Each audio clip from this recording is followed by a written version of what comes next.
نبی صلی اللہ علیہ وسلم کے پاس ایک شخص آیا، بدو تھا، عرابی تھا. اس نے کہا اللہ کے نبی رات خواب دیکھا میرا سر کسی نے کاٹ دیا. مسلم شریف میں حدیث ہے، سر کسی نے کاٹ دیا، اس سر کے پیچھے میں بھاگ رہا ہوں. صحیح. اچھا، آپ صلی اللہ علیہ وسلم اس کی تعبیر کیا کرتے ہیں؟ مسکرائے. سب سے پہلے اس کا غم، ٹینشن، پریشر کو ڈاؤن کرنے کے لیے مسکرائے. آپ نے فرمایا شیطان تمہارے ساتھ چھیڑخانی کرتا ہے خوابوں میں سوئے ہوئے.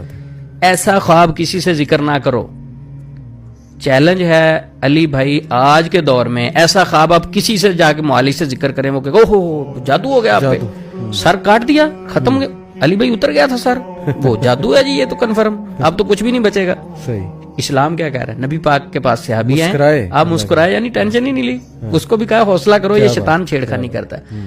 اچھا، میں نے علی بھائی ایک حیرانگی کی بات ہے، جتنی حدیثیں خوابوں کے ریلیٹڈ پڑھی، آپ صلی اللہ علیہ وسلم نے فرمایا برا خواب کسی سے ذکر نہیں کرنا. بالکل صحیح. آج کے معالجین، آج کے علاج کرنے والے آپ سے علاج شروع کرتے وقت برے خواب سے ہی بات شروع کریں گے.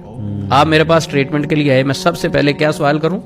علی بھائی برے خواب بھی آتے ہیں؟ ہاں جی آتے ہیں. بھینسیں بھاگتی ہیں پیچھے، بلڈ نظر آتا ہے، اوہ ہو جد. اور اللہ کے نبی صلی اللہ علیہ وسلم تو منع فرما رہے ہیں کہ برا خواب کسی کو نہیں بتانا.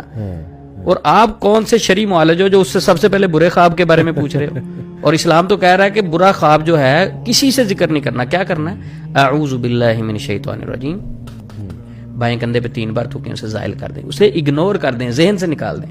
وسوسہ ہے ایک. تو یہ اسلام کا طریقہ کار کیا ہے کہ جب کوئی پریشان آتا تھا اس کو تھپکی ملتی تھی وہاں سے. اور آج کا معالج ہے اس کے پاس آپ چلے جائیں، تھپکی کی بجائے مزید خوفزدہ کرے گا. کیوں؟ میں کہتا ہوں کہ انسان کے جسم میں شیطان اتنا نقصان نہیں دے سکتا جتنا خوف نقصان کرتا ہے. صحیح. اور خوف سب سے پہلے شیطان پیدا کرتا ہے، پھر اس شکل میں کچھ دنیا میں جو شیطان بیٹھے ہیں وہ ڈراتے ہیں، وہ پیدا کرتے ہیں. ایک اور حدیث بڑی مزیدار، جب یہ لوگ ڈرا ڈرا کے پیشنٹ کا عقیدہ ویک کر دیتے ہیں، اسے پینک کر دیتے ہیں، انگزائٹی ڈپریشن میں لے جاتے ہیں، پریشان کر دیتے ہیں. صحیح.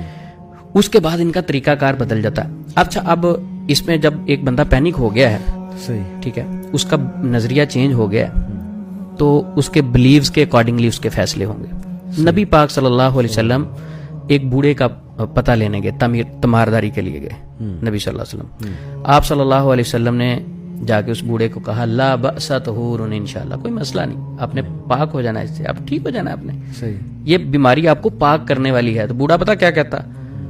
اس میں ذرا نیگیٹیوٹی تھی. کہتا اللہ کے نبی صلی اللہ علیہ وسلم میں جانتا ہوں یہ خواب، یہ جو بخار ہے یہ ایک بوڑھے کو چڑھا ہے اور بوڑھے کو پکڑنے کے بعد یہ اس کو قبر تک لے جائے گا. یہ حدیث کے لفظ ہیں.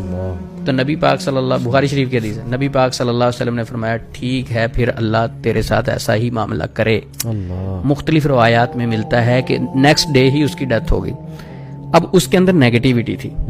آج کل مریض کے اندر نیگیٹیوٹی معالجین پیدا کرتے ہیں. صحیح. ایک خاتون کہتے ہیں محلے میں اگر بیمار ہو نا تو اس کی 10 خواتین پتہ لینے آ جائیں تو وہ ویسے ہی جاتی رہتی. اس کی وجہ کیا ہوتی؟ وہ ساتھ والی ہمسائی آئے گی نا، اس نے کہا نا باجی یہ تو میری ایک آنٹی کو مسئلہ بنا تھا، وہ تو بیچاری دنیا سے چلی گئی تھی. وہ بار بار نیگیٹو باتیں کر کے اس کے نفسیات پہ اثر ہوتا ہے.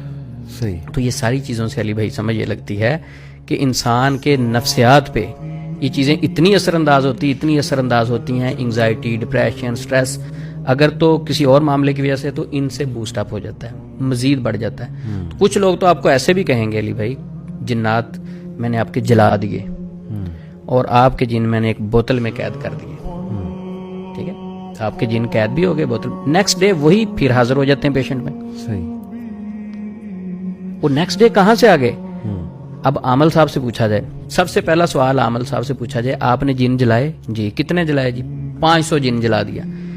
ان سے حلفیہ پوچھیں کہ قسم کھا کے اٹھائیں آپ نے کبھی دیکھے ہیں جن جلے ہوئے؟ کبھی دیکھے ہوں؟ یہ جو گنتی کرتے ہیں کبھی سامنے کھڑے ہوئے دیکھیں؟ انہ یراکم ہوا وقبیلہ من حیث لا ترونہم، وہ تمہیں وہاں سے دیکھتے ہیں، آپ تو دیکھ نہیں سکتے. ایک معالج تو دیکھ نہیں سکتا، گنتی کیسے کر لیے؟ پھر کہتے جلا دیے. حضرت بخاری شریف کی حدیث ہے، حضرت علی رضی اللہ عنہ کے پاس کچھ زندیق لائے گئے، حضرت علی رضی اللہ تعالیٰ عنہ انہیں جلا دیا. یہی بات عبداللہ بن عباس رضی اللہ عنہ تک پہنچی. انہوں نے کہا اگر میں ہوتا تو میں نہ جلاتا، کیونکہ نبی صلی اللہ علیہ وسلم نے فرمایا لا تعذبوا بعذاب اللہ، اللہ کے عذاب کے ساتھ کسی کو عذاب نہ دو. یعنی جلانے کا حق صرف اللہ کے پاس ہے. آج کا راکی، آج کا عامل، آج کا دم کرنے والا وہ کیسے کہتا ہے میں نے جن جلا دیے؟ یہ سب نفسیاتی حربے ہوتے ہیں. جن بوتل میں قید کر دیے، نیکسٹ ڈے وہی حاضر ہو جاتے ہیں. اچھا ان سے سوال کرنا چاہیے، جو کل انہوں نے قید کیے تھے نیکسٹ ڈے وہی حاضر ہو جاتے ہیں، تو کیا ایک دن پہلے دیکھے تھے انہوں نے حاضر ہوئے تھے؟ نظر تو نہیں آتے.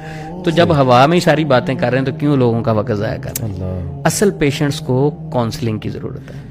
کتنا دیکھیں سمپل ہے، اور ہم نے کتنی کمپلیکیٹڈ بنا دیا ہے ساری چیزوں کو. وجہ عثمان میں علم نہیں ہے، نہ علم کی طرف آنا چاہتے ہیں، نہ علم حاصل کرنا چاہتے ہیں. جو علم کی طرف لائے اس کو کہتے ہیں بے وقوف ہے، اسے کیا پتا.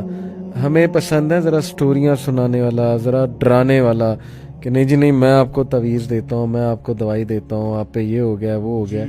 یہ سب شیطان کی گیم ہے. میں تو یہی کہوں گا کہ پاورفل بنا دیا اسے ہم نے، حالانکہ وہ کچھ بھی نہیں ہے. آپ نے اکثر آپ بات کرتے ہیں کہ بسم اللہ پڑھ کے دروازہ بند کریں، وہ ابلیس بھی نہیں کھول سکتا. ہم نے چھوٹے چھوٹے شیاطین کو اتنا پاورفل بنا دیا ہے، باتیں کر کر کے کریڈٹ دے دے کے، کہ اب وہ انسانوں پہ ہنستے ہوں گے کہ یار یہ ہے وہ حضرت آدم علیہ السلام کو سجدہ کرایا فرشتوں سے، یہ آدم کی اولاد ہے، اس کی وجہ سے جو ہے وہ ہم سے بادشاہت یہاں کی چینی، پہلے جنات یہاں پہ ہوتے تھے. میں تو سمجھتا ہوں ہنستے ہوں گے کہ یہ ہے وہ خلیفہ اللہ کا، یہ اتنا ویک. اور بس چل رہا ہے جی ایسے. افسوس ہوتا ہے. بیسیکلی عامل لوگ اپنے قبضے میں لوگوں کو رکھنا چاہتے ہیں، اپنے کنٹرول میں رکھنا چاہتے ہیں، کہ یہ کہیں ہم سے کوئی وظیفہ بتائیں گے، کہیں گے ہماری اجازت کے بغیر نہیں کر سکتے آپ یہ وظیفہ.